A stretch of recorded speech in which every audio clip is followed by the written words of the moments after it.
अस्सलाम वालेकुम dear student. हम पिछले सबक में पढ़ चुके हैं हिस्से आज़ा। आपको स्क्रीन पे नज़र आ रहा होगा। हिस्से आज़ा 5 होते हैं: आँख, नाक, कान, ज़बान और जिल्द। इनके मुख्तलिफ काम होते हैं। आप तस्वीर में देख के बखूबी अंदाज़ा लगा सकते हैं। आँख देखने का काम करती है, नाक सूंघने का, कान सुनने के, और ये जिल्द महसूस करती है, और ज़बान के ज़रिए हम जायका महसूस कर सकते हैं। अब इसी सबक में हम आगे पढ़ने वाले हैं कि हमारी हरकत में हम आहंगी यानी तालमेल किस तरह होता है। यानी आप तस्वीर में देख रहे हैं कि अम्मी जान खाना पका रही है। एक हाथ से उन्होंने कढ़ाई को पकड़ा है, उसके अंदर मूंगफली के दाने हैं, और दूसरे हाथ से मूंगफली के दानों को घुमा रही हैं कि वो ज़्यादा जलने भी नहीं चाहिए और कढ़ाई से नीचे भी नहीं गिरने चाहिए। इस तरह हम आहंगी के ज़रिए कोई भी काम अंजाम देते हैं। अब आपको सोचना है, दिमाग पे जोर देना है कि सिलाई मशीन पर कपड़े सीते हुए हरकत में तालमेल किस तरह रखा जाता है। आइए अब देखते हैं कि जिस्म में कमज़ोरी पर मात। किसी के जिस्म का कोई हिस्सा ठीक तरीके से काम ना करता हो तो ऐसे इंसान को काफ़ी मुश्किलात पेश आती हैं। आंखें ठीक तरह से काम ना करती हो, अच्छी तरह नज़र नहीं आता, कान ठीक तरह काम ना करते हो तो ठीक से सुनाई नहीं देता। ऐसा हो तो हरकत अच्छी तरह नहीं की जा सकती। अपने काम खुद करना मुश्किल होता है, लेकिन ऐसी मुश्किलात पर काबू पाया जा सकता है। कुछ नुक्स डॉक्टर से इलाज के ज़रिए दूर किए जा सकते हैं और कुछ मामलात में लोगों की मदद ली जा सकती है। अब देखेंगे कि ठीक से नज़र ना आता हो तो ऐनक का इस्तेमाल कर सकते हैं। बिल्कुल नज़र ना आता हो तो हम किसी का मदद लेकर रास्ता क्रॉस कर सकते हैं। इसके अलावा लकड़ी की मदद से सामने के रास्ते का अंदाज़ा लगाया जा सकता है। अब देखेंगे कि सुनाई ना देता हो तो हम समाई आले का इस्तेमाल करके सुन सकते हैं। बिल्कुल ही सुनाई ना देता हो तो इशारों की ज़ुबान का इस्तेमाल करते हैं। बाज़ वक्त कान का ऑपरेशन करने से सुनाई देने लगता है। अगर पैरों में नक्स हो तो मखसूस तरह से बनाई गई सवारियों का इस्तेमाल किया जा सकता है और मजबूर होकर नहीं रहना पड़ सकता। इस तरह हमारे जिस्म में अगर कोई नुस्ख हो तो उसका सही तरीके से इलाज करके हम उस पर काबू पा सकते हैं। आइए आपको एक कहानी सुनाता हूँ। एक तस्वीर देख रहे होंगे, ये उत्तर प्रदेश की अरुणिमा है। चलिए इसकी कहानी देखते हैं कि एक मर्तबा क्या हुआ कि उत्तर प्रदेश में रहने वाली अरुणिमा 22 साल की लड़की थी। एक बार रेलगाड़ी के सफ़र करते वक्त चोरों से इसकी हाथापाई हो गई। इस हाथापाई में वो डब्बे से बाहर गिर गई। बाजू की पटरी पर से दूसरी गाड़ी गुजर रही थी। अरुणिमा गाड़ी के नीचे आ गई और गहरे जख्म आए।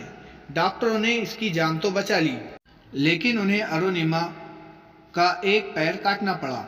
अस्पताल में अरुणिमा को लोग मिलने आते थे। हर कोई ये सोचता कि आगे इसका क्या होगा, लेकिन उसने तय कर लिया था कि उसे बिल्कुल मायूस नहीं होना है। ऐसा कुछ करके दिखाना है कि लोग इसे लाचार ना समझे। डॉक्टरों ने इसे मसनूई पैर लगाया। नए पैर की आदत होते ही इसने कोह पैमाई की तरबियत लेना शुरू की। हाथ से के सिर्फ 2 साल में ही इसने हिमालय की एक चोटी सर की। इसके बाद अगले ही साल इसने दुनिया की सबसे ऊंची चोटी एवरेस्ट भी सर की। और अरुणिमा की इस कहानी से हमें क्या सबक मिलता है? इससे हमें सबक मिलता है कि हमें कभी हार नहीं मानना चाहिए। अगर कोई कमज़ोरी या कुछ हादसा पेश आए तो हमें उस पर काबू पाना चाहिए और अपनी हिम्मत से काम लेना चाहिए। आइए अब देखते हैं कि हमने इस सबक में क्या सीखा। हिस्सी आज़ा की वजह से हमें अतराफ़ के हालात का इल्म होता है। आँख, कान, नाक, ज़ुबान और जिल्द हमारे 5 हिस्सी आज़ा हैं।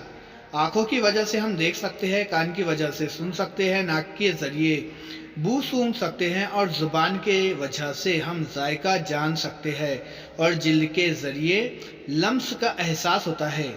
काम करते वक्त हरकत में तालमेल रहना ज़रूरी है। तालमेल ना हो तो गलतियाँ होती है। किसी उज़्व में नक्स हो तो काम करने में मुश्किल होती है।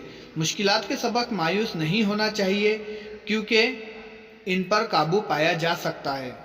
इसे हमेशा जहन में रखो। किसी उज़्व में नुक्स हो तब भी हम राह निकाल सकते हैं, दूसरे तरीक़ों से अपने काम अंजाम दे सकते हैं। जिस तरह हमने कहानी में देखा कि अरुणिमा ने मसनूई पैर लगा के कोह हिमालय की सबसे बुलंद चोटी सर की। आइए सवाल जवाब देखते हैं। नीचे दी हुई मालूमात कौन से हिस्सी वज़ू के ज़रिए हासिल होती है? अमरूद मीठा है, किससे मालूम पड़ेगा? ज़बान से। बाहर कोयल कूक रही है, हमें कान से एहसास होगा। सूरजमुखी का फूल पीला है, आंखों से देखकर। अगरबत्ती की खुशबू अच्छी है, नाक से सूंघकर मालूम करेंगे। दवा कड़वी है, ज़बान से। तवेलिया खुरदुरा है, हम अपनी जिल्द से महसूस करेंगे। आओ दिमाग पे जोर दे, कल का दही आज खराब हो गया, खाने के काबिल नहीं रहा, ये तुमने किस तरह जाना? ये जानने के लिए हम क्या करेंगे, आपको सोचना है। और दूसरा, बावर्ची खाने में मौजूद चीज़ों के नाम नीचे दिए हुए हैं, इनका रंग कैसा है? हल्दी पीली होती है, कोतमीर हरा होता है, पकी हुई मिर्च लाल होती है, नमक सफ़ेद और कच्चा टमाटर। खाली जगह को पुर करो। आंखों के जरिए हम अंदाज़ा लगा सकते हैं कि शय कितनी डैश है, तो यहाँ पर आएगा कितनी दूर है। हमें कान की वजह से इल्म होता है कि डैश किस सिमत से आ रही है, यानी आवाज़ किस सिमत से आ रही है। तीसरा, हवा डैश नहीं है, बू से समझ में आता है, यानी हवा नम नहीं है। चीज़ गर्म है, ये हम जिल्द की वजह से महसूस करते हैं। पांचवा, डैश खाने पर ज़बान जलती है, यानी मिर्च खाने पर ज़बान जलती है। उम्मीद करता हूँ आपको सबक समझ। अपनी दरसी किताब में भी इस सबक को पढ़िए, मश्क हल कीजिए। अगर सबक समझ में ना आया हो तो वीडियो को रिवाइंड करके आप देख सकते हैं। वीडियो देखने के लिए शुक्रिया। अल्लाह हाफिज़।